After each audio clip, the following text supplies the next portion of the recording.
Bismillahirrahmanirrahim. Assalamu alaikum, everyone.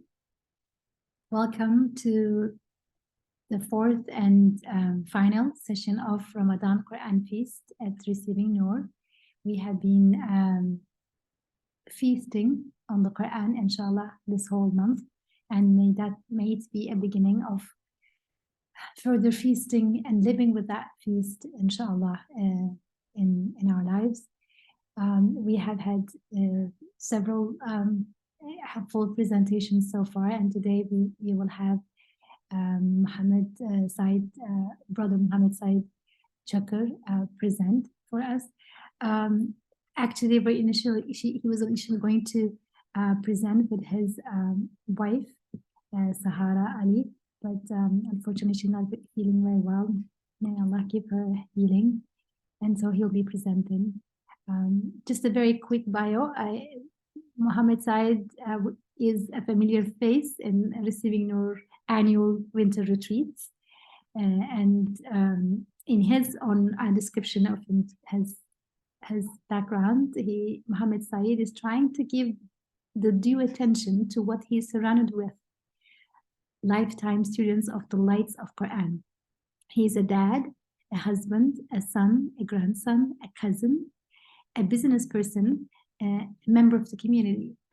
He focuses on updating the content to his roles continuously. MashaAllah. So without further delay, we are going to turn to him to share with us about his reflections from the Quran.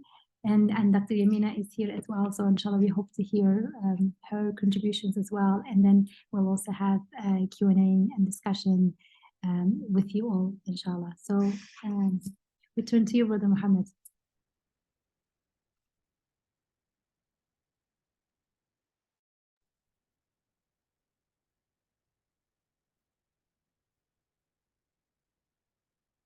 You are muted. Okay.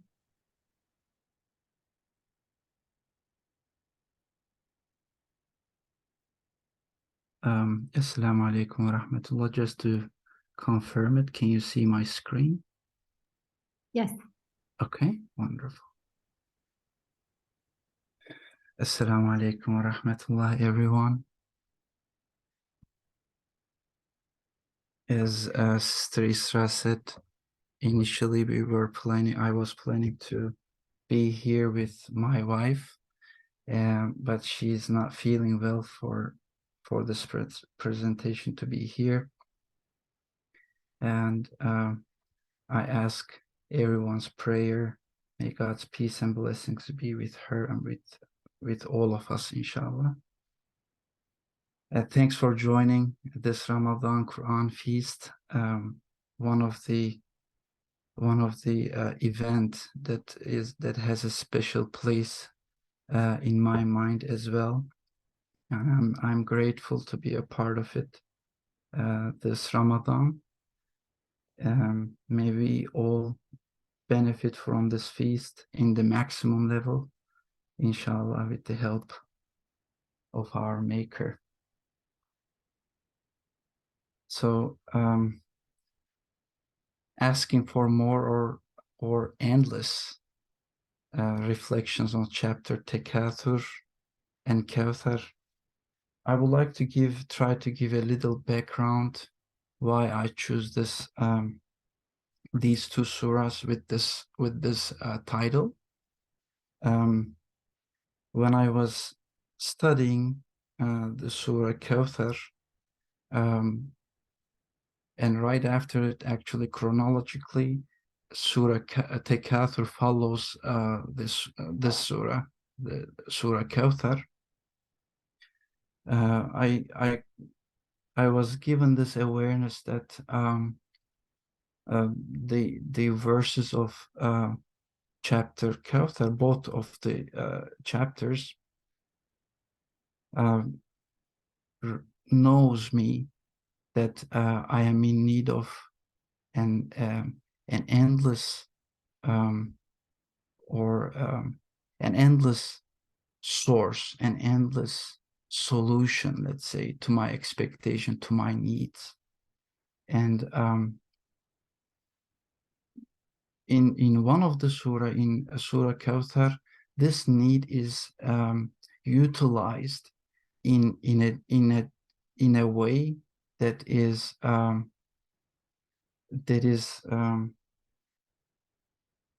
or let me put it this way. In both of the surahs, I realized that the same need is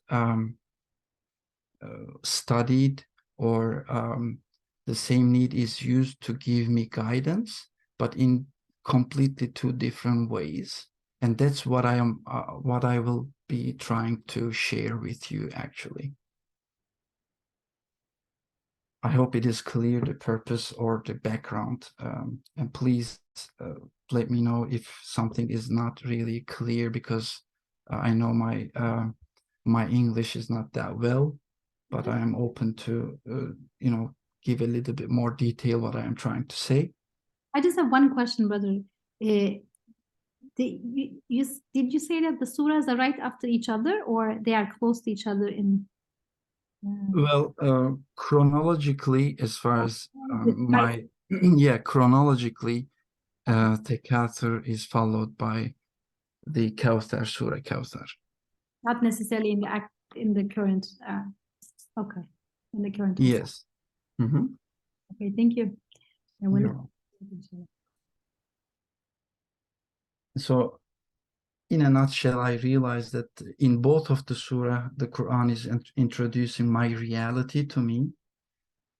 And my reality, when I see my reality, what it is that I am in need of goodness in every aspect of my life. And I need a solution for this reality, for this neediness. And I thought that it is recognized and guided. This need is recognized and guided in these two chapters. Excuse me.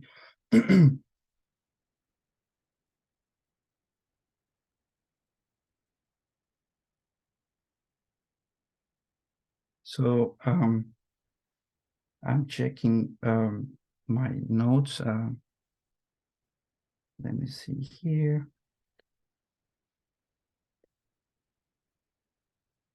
Okay, I can continue with the first surah.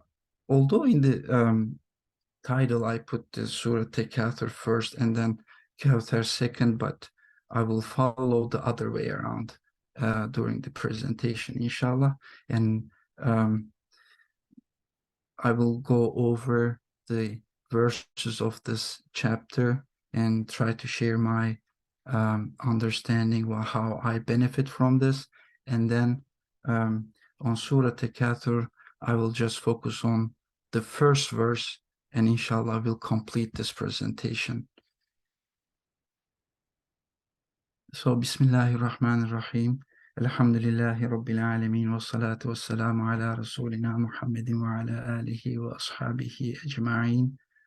Allahumma ahshurna fi zumrati salihin. So the first verse, as you see on the screen, Inna a'tainaka al-Kawthar, and it is translated as, indeed, we have granted you abundant goodness. When I read this verse, I would like to be honest with myself and with the Quran, and this question first came to my mind. Am I looking for abundance, or am I looking at abundance, since the verse says we have granted you abundance? And I look at myself, since the speaker in this verse is, at least the claim in the first place is that the speaker is my creator, the giver of everything. I started from my own thoughts, my tools on my body, the things around me, the air, the soil, the sun, And then I could easily conclude that there are uncountable varieties of things that are with me or surrounding me.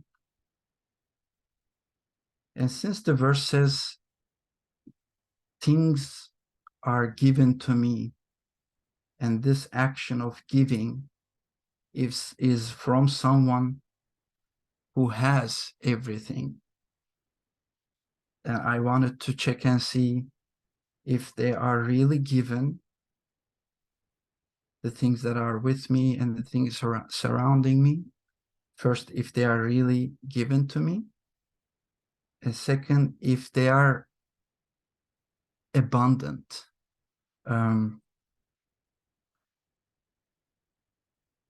So yes, whatever I have with me, they are given to me. I am not the maker of them. I am not the one who make myself to continue. I can see and know that we must be originated from somewhere other than ourselves. And since this reality is shared with everything, by everything, including myself, I can easily say that whoever is the giver of one thing must be the giver of everything as the only source.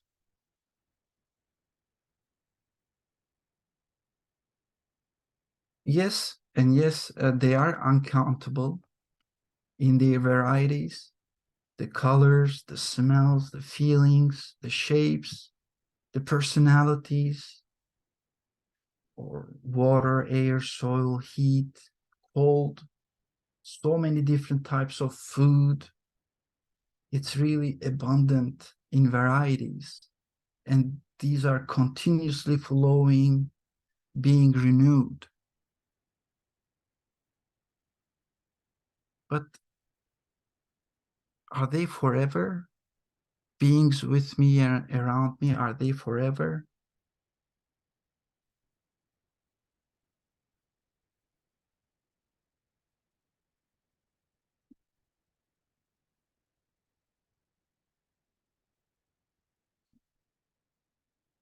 So it is not, I am not completed because they are not forever, they are ending. Yes, things in the universe as a whole must be given, but they are being taken as well. So where's the abundance then?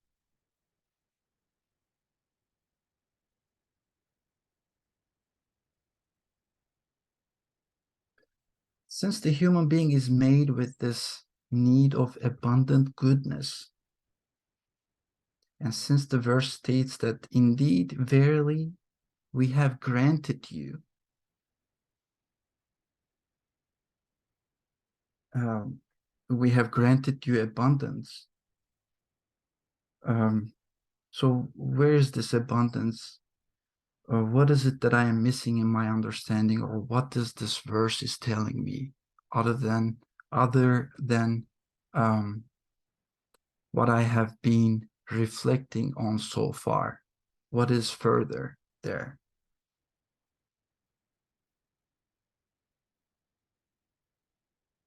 At this point, I am kind of getting my answer. It means my completion is not possible with the beings, things themselves. That's one thing. And the second thing is that if I full stop my journey with my conclusion that there must be a maker, a source, that conclusion itself does not also fulfill my need of abundance. Hence, this verse must have something more. I'm not sure, by the way, if I used hence in a correct way, but what I'm trying to say is that, so since my journey is not completed, since my needs are not met yet, I need to go further in this journey.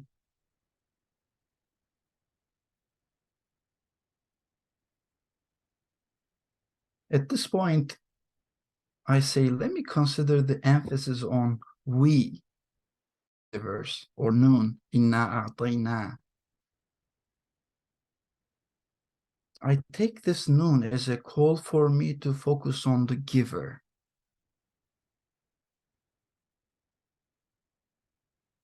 It tells me that continue your journey with who the giver is, or with reflecting on who the giver is.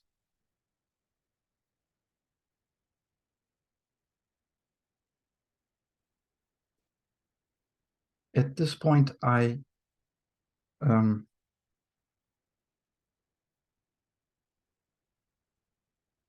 know that it is the only one who holds the sources of this ever-changing universe.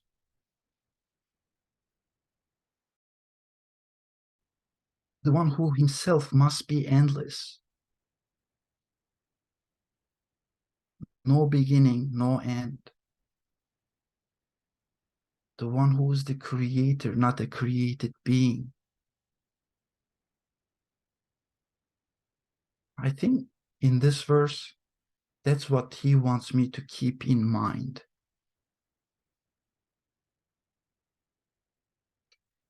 And a little reference, it comes to my mind that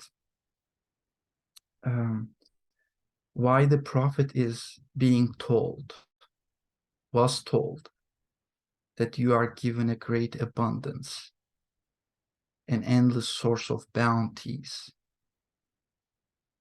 By the way, the prophet was asked, there are narrations I saw, what is Al-Kawthar? And some descriptions were given, or kind of explanations by him, peace and blessings be upon him. And it was very metaphorical to me. But one thing got my attention, that the Al-Kawthar was described as a river in paradise, the river in paradise, and all the believers benefit from it with nice smell and with nice sceneries.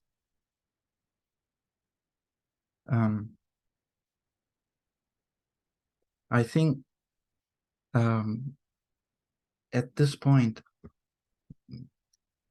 let me go to the next page from here. So we will have the verse 2 and 3 here on this page, and we will reflect on them, continue our reflection here. So I take the Quran as speaking to me as my creator speaking to me, but the first human being as the messenger of God received this message, and how he interacted with it, how he explained this message is important to me as a source of understanding. So that's why I felt the need to go and check and see how Prophet is understanding as much as I benefit from his sayings.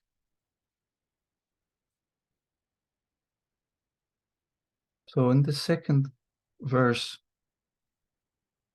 فَصَلِّ لِرَبِّكَ وَانْحَرْ, so pray and sacrifice to your Lord alone.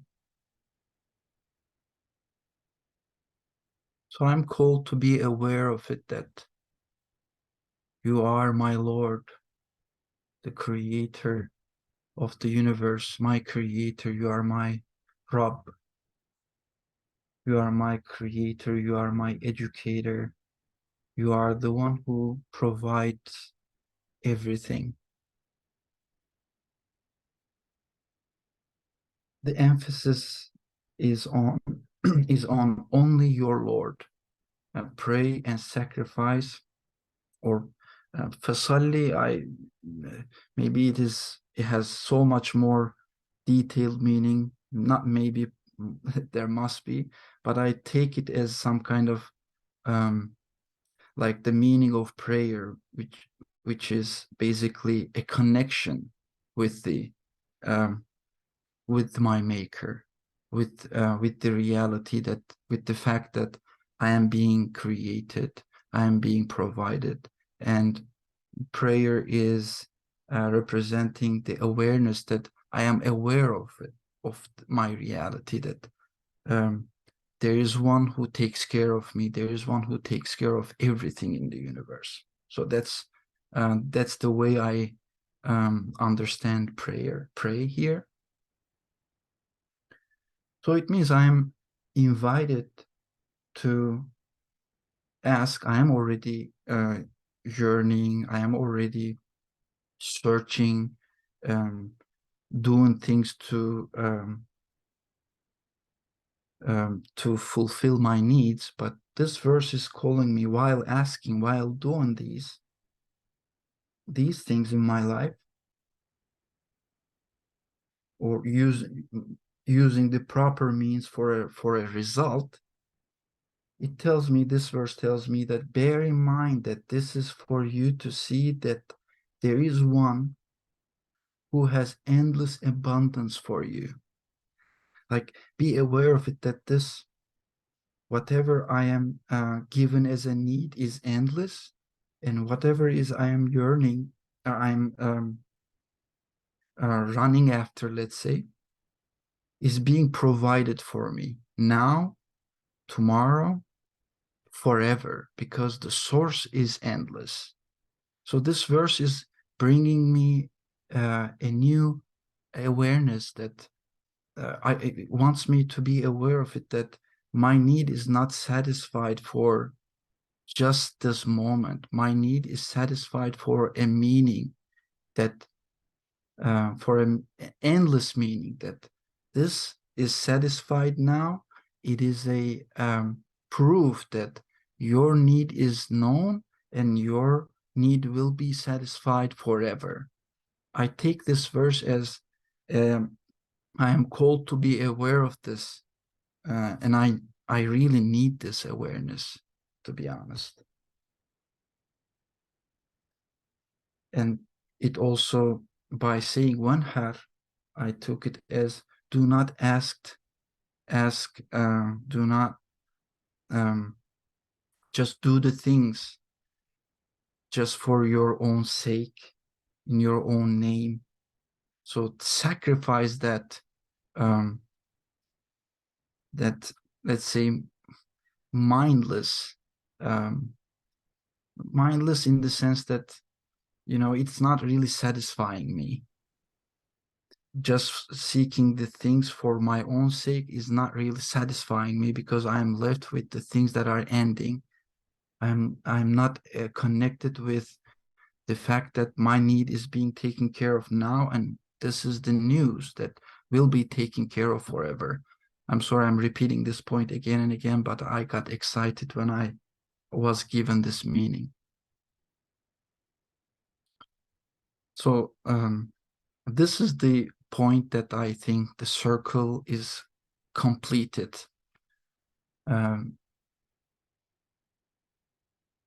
Start the circle, what I mean is that starting from the first verse and coming to this point, that my need and my reality, that I am yearning for my needs to be satisfied. This verse tells me that your Lord wants you to be aware of it, that since it is being satisfied now, it is the news that it will be satisfied forever. You will not be left alone or unattended.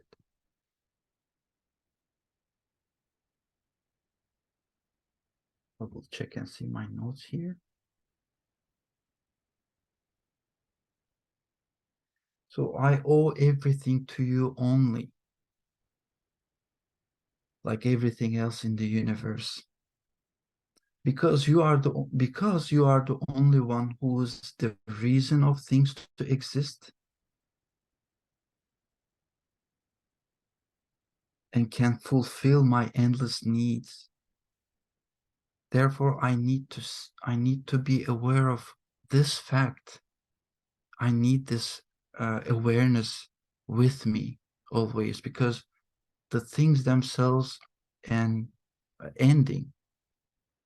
Let's say, okay, I am satisfied at the moment. My need is taken care of at the moment, but I love this example. As soon as I start eating, inshallah, iftar, that moment of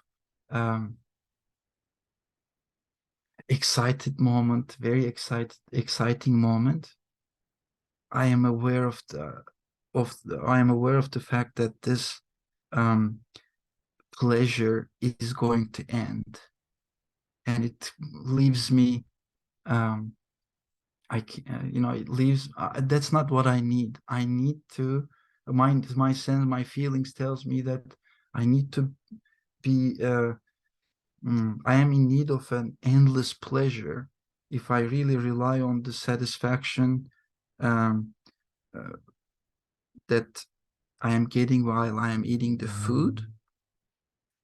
That's ending, and that's not what I need. But if I connect my food, my that moment of being taken care of, to an endless provider, that's I think what these verses, this chapter wants me to be aware of, that my needs are being taken care of endlessly.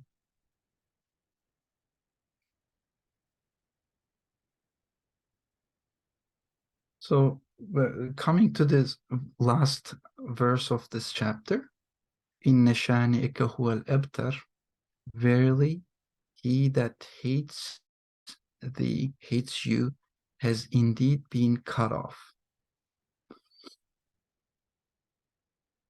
So this is my understanding here, that very simplified, basic kind of formula in this verse is presented to me, that yes, beings of the universe plus human condition, human neediness on one hand,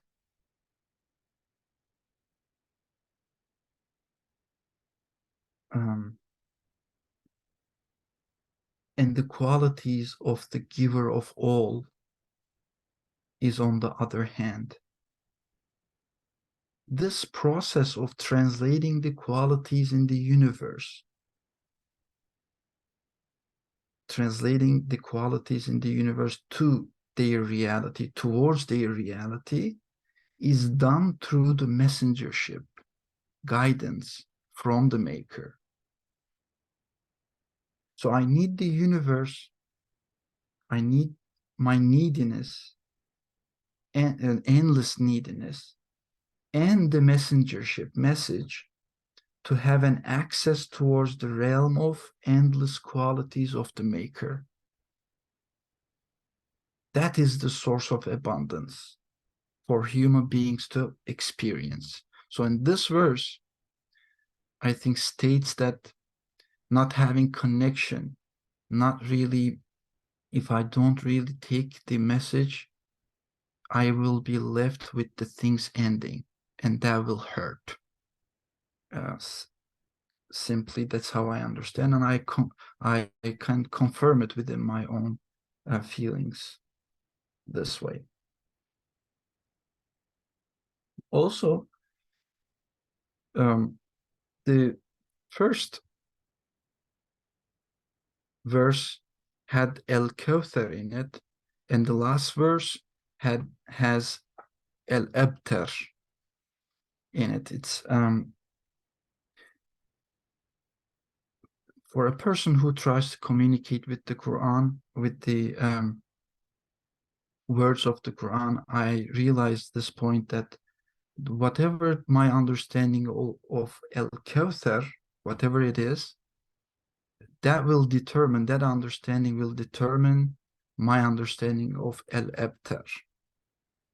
that's left to my or readers' understanding, readers' journey with these verses, and I found it an interesting point for myself. So here it's gonna be a repetition, but here, since the news of El Kawthar, the abundant goodness, is possible through the message guidance for me, then the lack of the reason of El Kawthar would be the opposite of El Kawthar, which is El Abtar, the being cut off. I can confirm it that the place of this message cannot be fulfilled with any other speech or utterance for me. That's how I confirm its claim as true. I couldn't get the verb you used. It can't be filled, you said? Yeah, the place of this, the position of the messengership cannot be replaced. Let's put it this way: cannot be filled. That's what I meant. Cannot be replaced with any other speech or utterance. Is it clear? Yes. Thank you.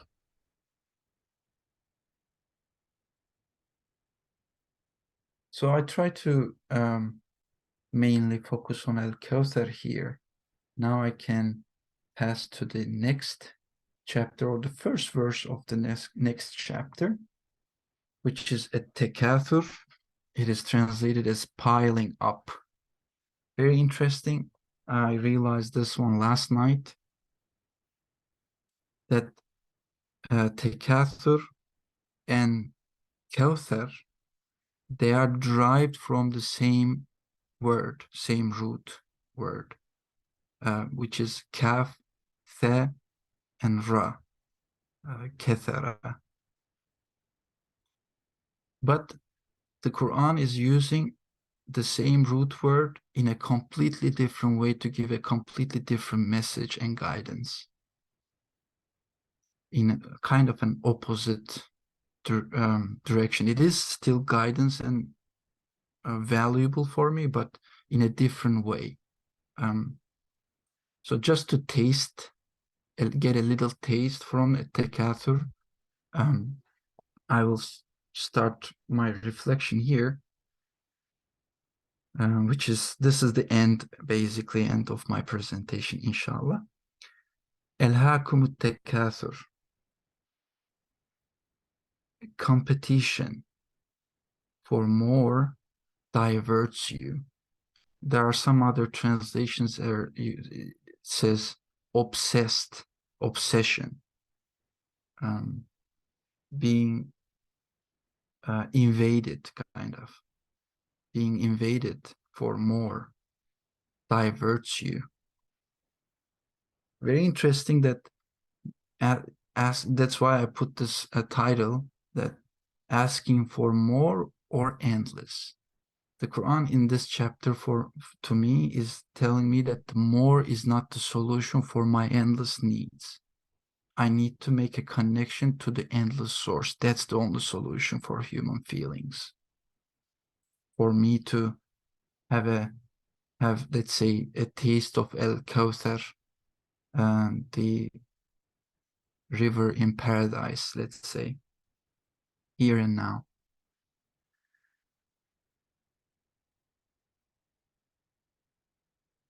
A diversion from endless gains is the real loss, because when I focus on the more aspect of the things, then I will lose the real value of the things, because the real value of the things that they show an endless source.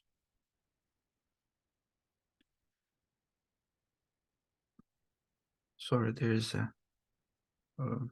something here that is useless, but I forgot it there. Focus on the meaning of the things, experiences, because you have endless needs. these are the points that I am mainly getting from this verse. Let me check and see my notes real quick, please.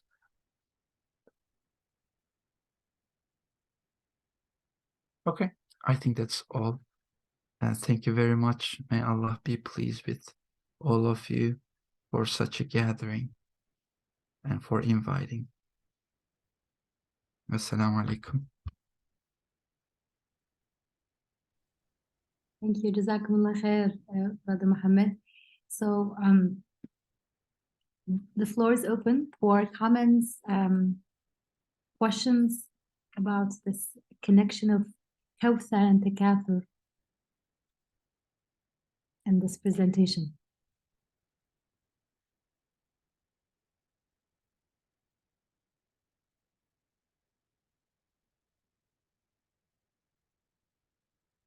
I see a raised hand. Please go ahead. Alia, is that? Assalamu alaikum. Jazakallah kulla khair, Brother Saeed. This was a totally new understanding for me. So I need your clarification about the understanding of the difference between Al-Kawthar as a gift, like to appreciate the abundance you're given, and Takathur, on the other hand, is me pursuing things and wanting more. So one puts you in a state of gratitude, and the other one puts you in a state of totally unsatisfied. Is that what you meant? I think the conclusion part, what you just pointed, is exactly what I meant. By the way, salam alaikum, Sister Alia. Great to hear your voice. But maybe the main focus, I was trying to focus on how can I have an experience of Al-Kawthar, or how these verses are presenting Al-Kawthar to me, and what makes something Al-Kawthar rather than something only. Like things themselves are being replaced, changed through something, and it becomes not only things that are passing, but they become meaningful things. That's what I was focusing on mainly. Basically the same thing with one experience, with one approach, it becomes a meaningful experience that fulfills my endless needs. And with the other approach, with the other choice of approach, they become things that are ending. I think mainly these two chapters are giving the fundamentals of how to obtain one and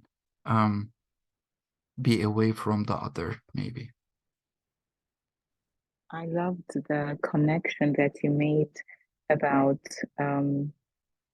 focusing on the known, the giver, that who's the speaker is giving, and fasalli, to connect with that giver and to sacrifice our own false beliefs.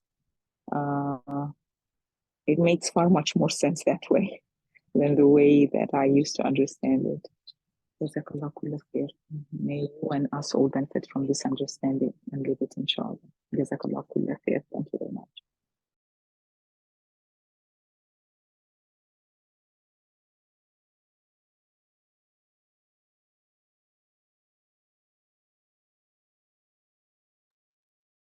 Yes, indeed. I also agree that this is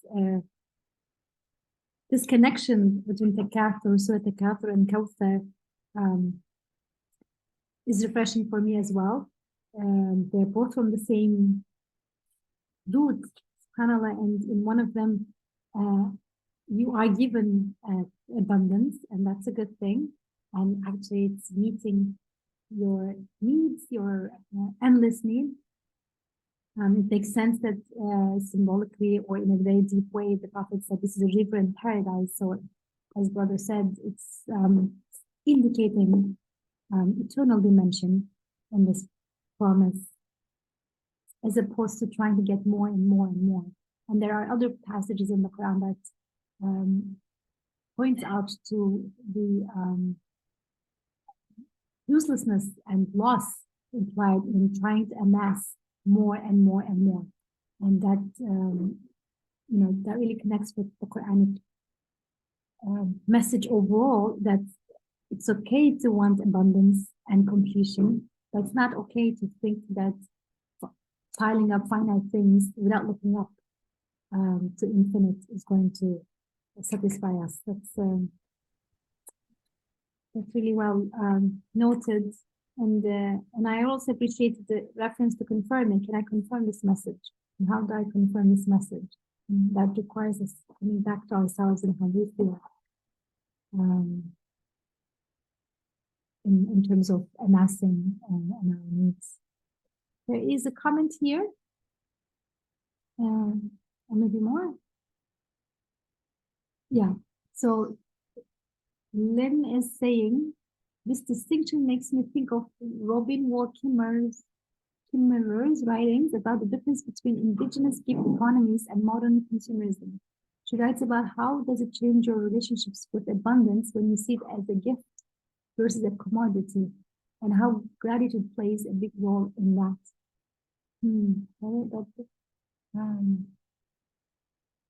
That is an interesting connection, because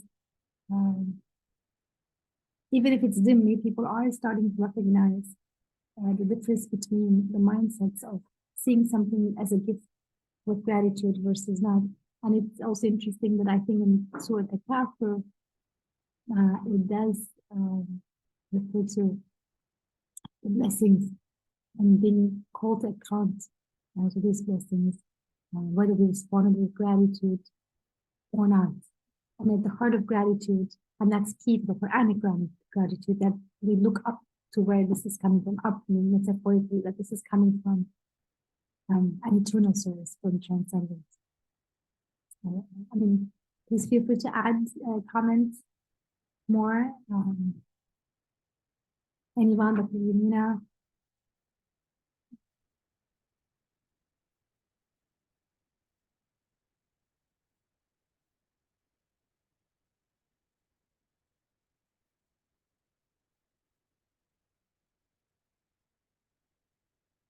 I mean, personally, Surah Kawthar used to be a very puzzling surah for me as a younger person when I was younger.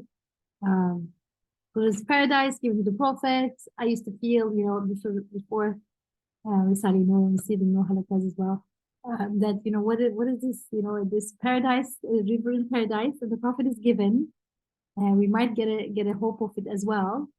And Attar was interpreted in a completely different way, that, the prophet having a lineage, children and their children or not, that's how it was defined in the interpretations that I was exposed to. So it was a kind of a puzzling short surah for me.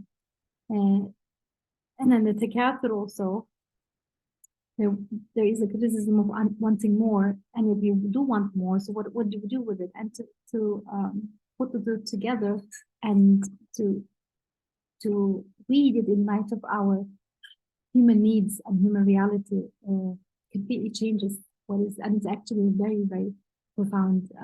Both surahs are very profound, actually.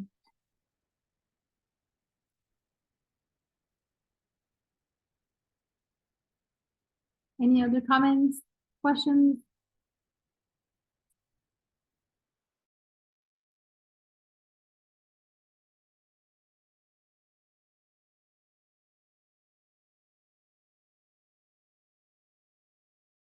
Assalamu alaikum.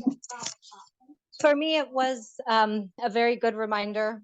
And I think it explains why I have poor habits, for example, in eating too much, because it it's because like I think that I need more and more and more as a sort of anxiety, because the trust isn't developed that this is going to be a permanent source of care for me, that I don't have to, for example, as an example, overeat too much right now, because there will be more later. This is not going to dry out.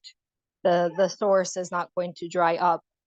And I think that for me, it really, really spoke to having, going in between wanting more and finally settling that this is an endless source, really had to do with how much I was willing to trust. Because in both instances, I have the same desire for something. So in both instances, I have needs, I have desires, but in one of them, I trust and the source, and in the other one, I don't trust the source at all. I don't know when what I like might be taken away from me. And so I'm behaving in a very anxious manner, and very concerned that one day it might end. So I better like grab as much as I can of whatever it is that I'm seeking. This is what it reminded me of. Thank you so much. Assalamu alaikum, sister. I think I just see Shahrani family, but your point is, it resonates with me a lot. I'm constantly looking at what gives us energy. And not only for me, I do some coaching, and then I'm always looking at this idea of productivity in terms of energy, time, and focus. And then I look at sleep, my own sleep pattern. So I know that it's a source of energy, and then sometimes I oversleep. Even if I nap, I get up early or something, I nap, I oversleep because I feel like I cannot function with whatever I have. And in that moment, when you were speaking, I was just thinking that the link, the connection with Allah subhanahu wa ta'ala really is not there. It's very thin. It's more my mechanism and survival, and patterns, neurological patterns that are already forged to say like, oh, you don't have enough. And this is really, really fascinating to see the context from this. One, it's like these compare and contrast many times gives you so many insights into how our psyche, and it only has to come from our maker that really understands us. And then this mashallah, may Allah bless you for doing this comparative study between these two ayats. That is mind-blowing. So jazakumullah alf khair. Thank you very much.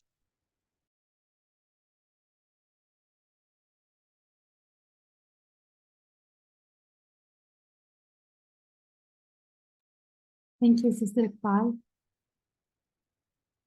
Alhamdulillah. Dr. Yamina, did you want to add anything?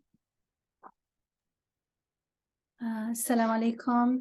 Thank you again, Saeed. Barakallahu fiqh.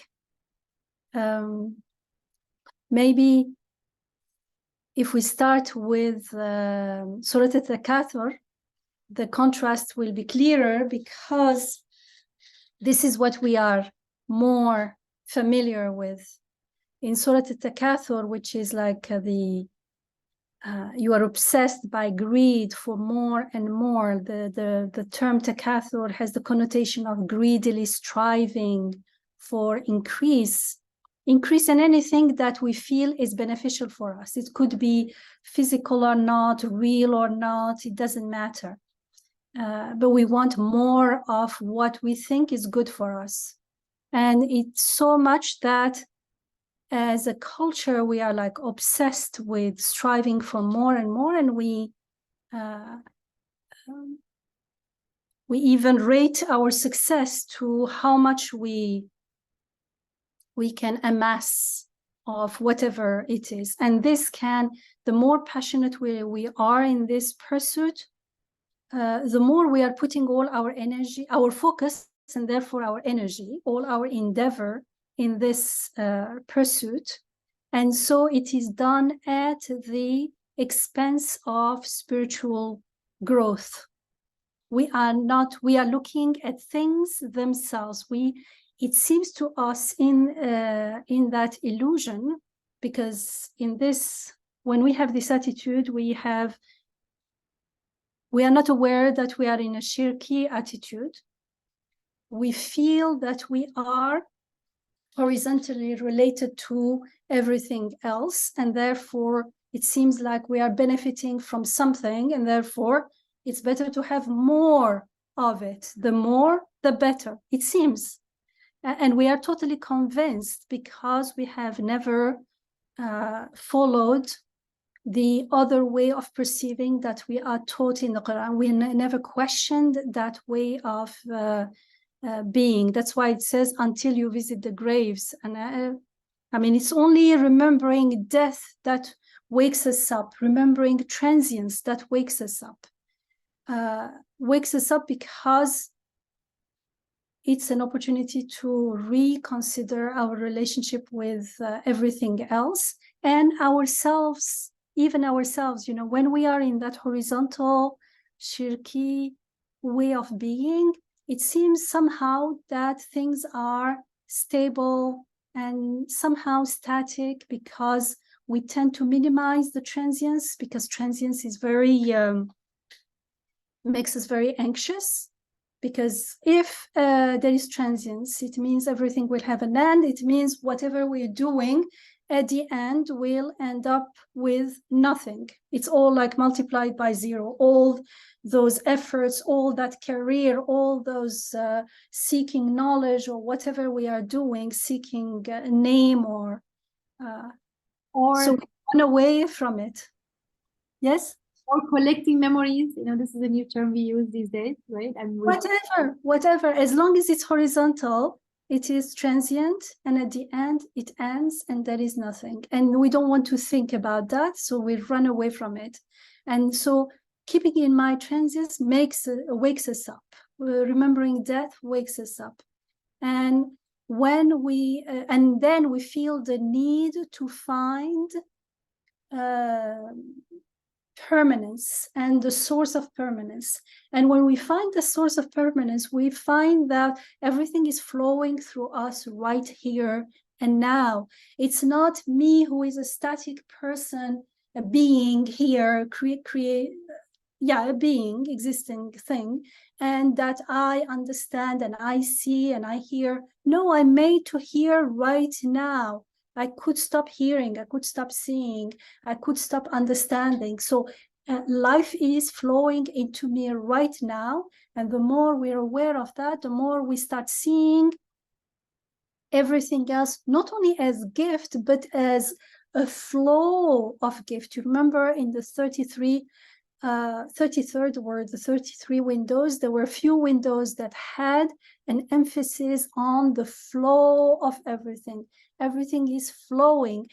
And if you do a little bit of gardening, or if you grow up in a village or something, I mean, here you can also have some plants in a pot, then you will realize that flow even more. The flowers come, wilt, die, a new one comes. So new leaves come, new fruit come. So you see that everything is just like us.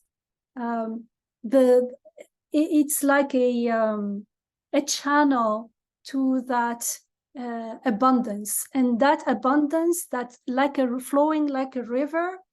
The source is with God. In paradise, when we go there, we will find the source.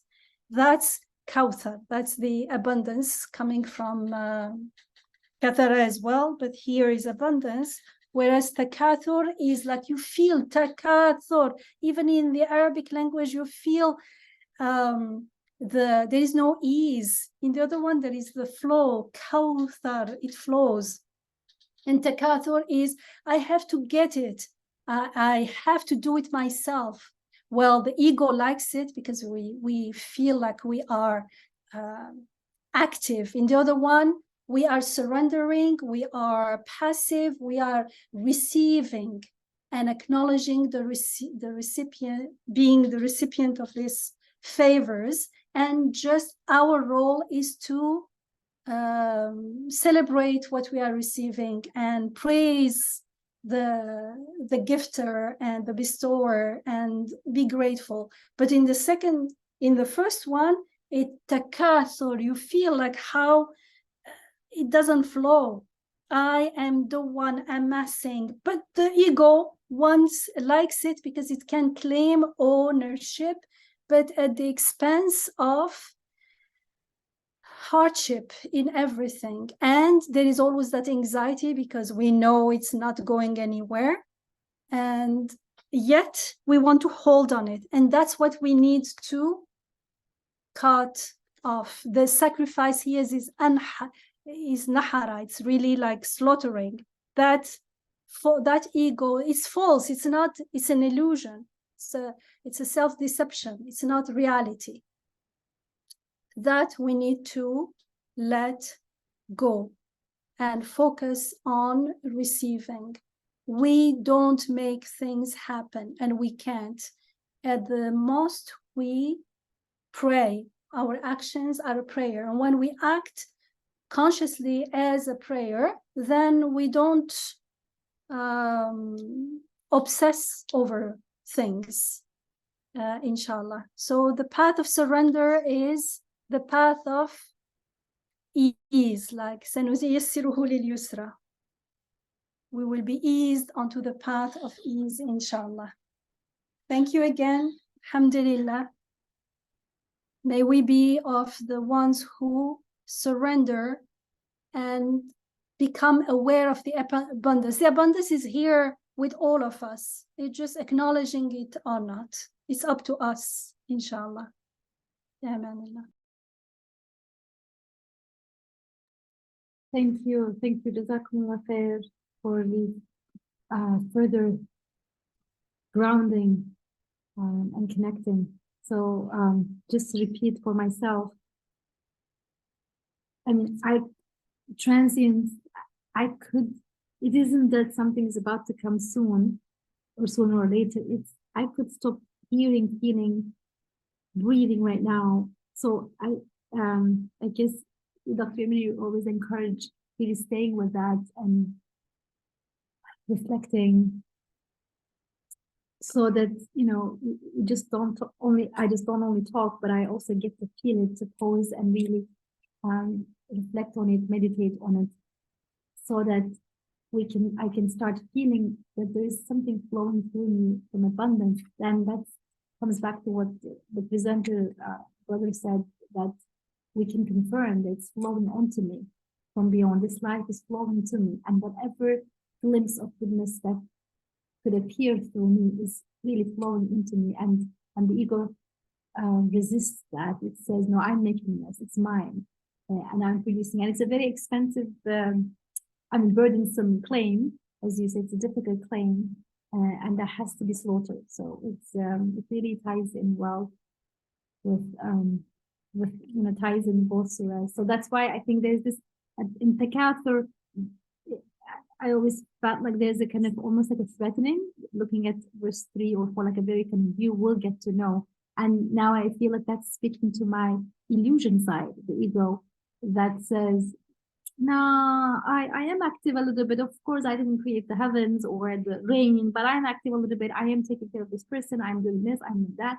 I'm arranging this. So this, that, and still resisting. And so the verse repeats, in Surah Takathur, verses 3 or 4, كَلَّا سَوْفَ تَعْلَمُونَ ثُمَّ كَلَّا سَوْفَ تَعْلَمُونَ. So kind of just a wake up call, you shall get to know, whether you like it or not. So I'd better do it now, because this is illusion. So the sacrifice feels like strong, but or hard, but actually I'm sacrificing something that's kind of flimsy anyway. It's not bloody in the sense that the ego wants to show, oh, it's terrible, it's hard, I'm losing something. I'm not losing something in that sacrifice. I'm actually opening up a window in this dungeon and opening up to real abundance. Before it's too late. Al-Jahim, the verse mentions later on in Surah Takathur. I can wake up, inshallah, to this ease. Are there any other comments, questions?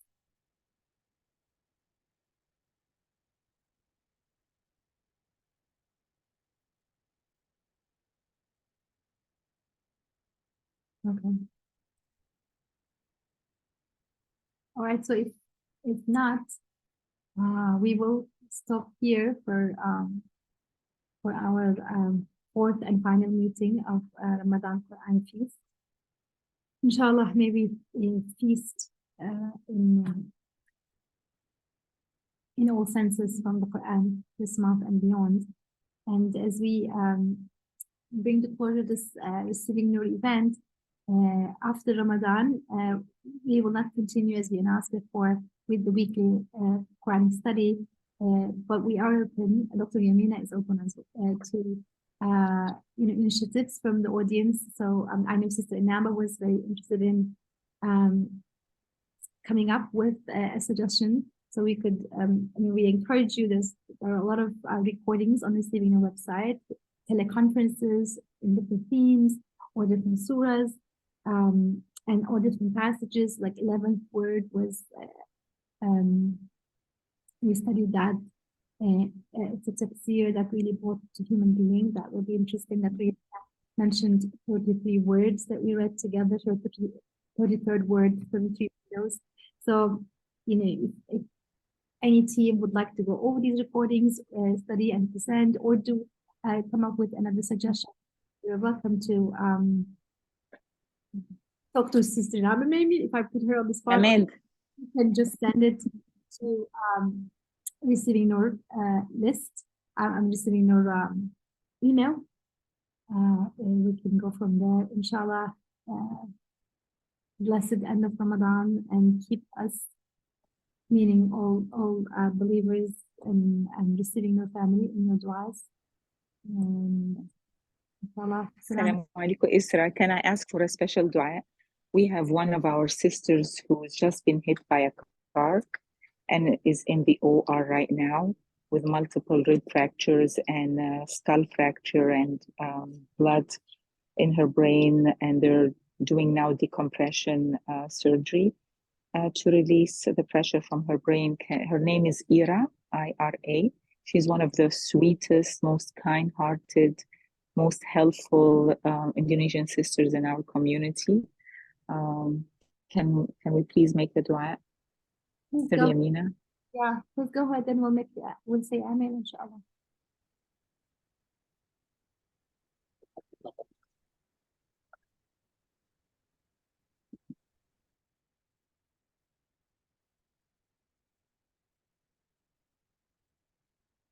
Okay, so maybe I'll go ahead and say, or Dr. Yamina, would you like to make a closing dua and add the sister as well?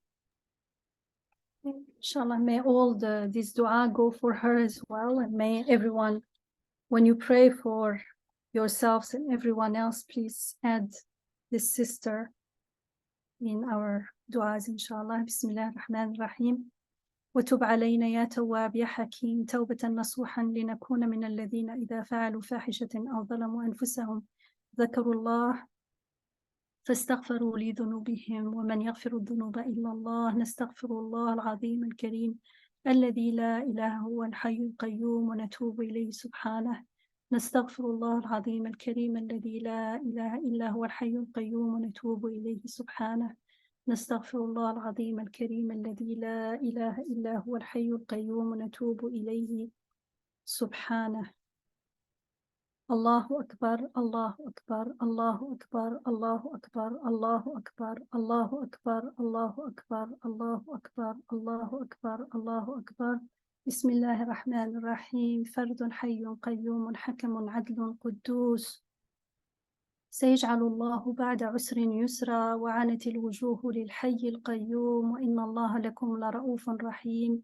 إن الله كان توابا رحيما إن الله كان غفورا رحيما فإن الله كان غفورا قديرا إن الله كان سميعا بصيرا إن الله كان عليما حكيما إن الله كان عليكم رقيبا إنا فتحنا لك فتحا مبينا وينصرك الله نصرا عزيزا إن حزب الله هم الغالبون إن الله هو القوي العزيز إن الله هو الغني الحميد حسبي الله لا إله إلا هو حسبنا الله ونعم الوكيل لا يحزنهم الفزع الأكبر إياك نعبد وإياك نستعين والحمد لله رب العالمين بسم الله الرحمن الرحيم.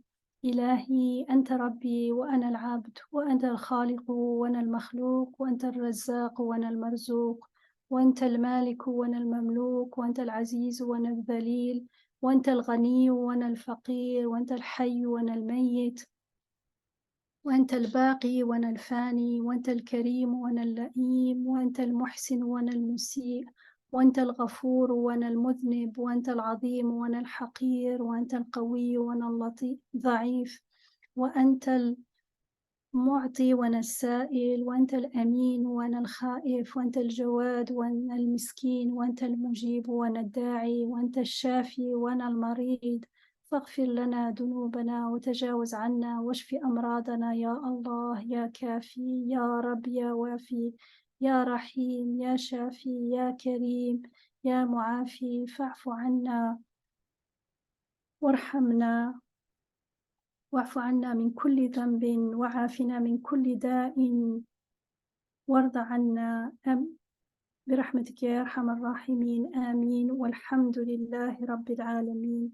بسم الله الرحمن الرحيم. اللهم بحق القرآن وبحق من أنزل عليه القرآن نور قلوبنا بنور القرآن، واجعل القرآن شفاء لنا من كل داء ومونسا لنا في حياتنا وبعد مماتنا، واجعله لنا في الدنيا قرينا وفي القبر مونسا وفي القيامة شفيعا وعلى الصراط نورا ومن النار سترا وحجابا وإلى الجنة رفيقا وإلى الخيرات كلها دليلا وإماما بفضلك وجودك وكرمك وإحسانك ورحمتك يا أكرم الأكرمين ويا أرحم الراحمين. وصل وسلم على من أنزلت عليه القرآن وأرسلته رحمة للعالمين، وعلى آله وصحبه صلاة ترضيك وترضيه وترضى بها عنا يا رب العالمين آمين. والحمد لله رب العالمين، والصلاة والسلام على سيد المرسلين.